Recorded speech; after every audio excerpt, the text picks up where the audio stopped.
Arif chest clinic Sahiwal से doctor Arif Hussain आपसे मुखातिब हूँ। आज हम बात करेंगे कि फेफड़ों के टीबी के अलावा और कौन सी टीबी की अहम अक़साम हैं जो कि आपको हो सकती हैं, और उनमें से जो 5 बड़ी अक़साम हैं उनका मैं आज आपसे ज़िक्र करूँगा। फेफड़ों के टीबी के बाद जो दूसरी कॉमन जो टीबी की किस्म है वो है लिम्फ नोड ट्यूबरकुलोसिस।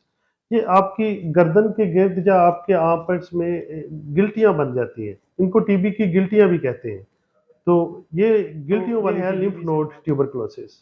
उसके बाद फेफड़ों की झिल्ली में टीबी हो सकती है। उसको ट्यूबरकुलस प्लूरल एफ्यूजन कहा जाता है और इसकी वजह से फेफड़ों में पानी पड़ जाता है। तो फेफड़ों की झिल्ली का टीबी ये भी एक बड़ी अहम किस्म है, और दूसरी किस्म आप शामिल कर लें टीबी की फेफड़ों के अलावा जो किस्में हैं उसमें ये दूसरी बड़ी किस्म है।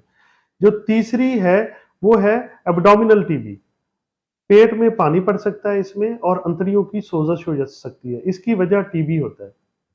जो चौथी बड़ी वजह है फेफड़ों के अलावा टीबी की, वो है आपकी हड्डियों और जोड़ों का TB, TB of bones and joints, और स्पाइनल कॉर्ड का टीबी भी हो सकता है जिसको टीबी स्पाइन भी कहते हैं, वो बड़ा कॉमन है।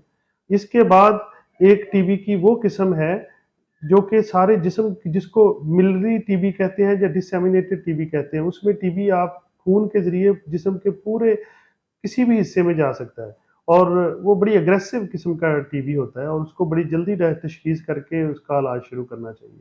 तो ये 5 अक़साम थी। इसके अलावा कुछ और भी किस्मों की टीबी होती है, लेकिन वो बहुत ज़्यादा कॉमन ना होने की वजह से हम उसका इसमें ज़िक्र नहीं कर रहे, लेकिन मैं आपसे उसका थोड़ा बहुत ज़िक्र कर देता हूँ कि जैसे आपको गुर्दे, मसाने या पेशाब की नालियों की टीबी हो सकती है, जिल्द की टीबी हो सकती है, स्किन की जो टीबी है वो भी हो सकती है।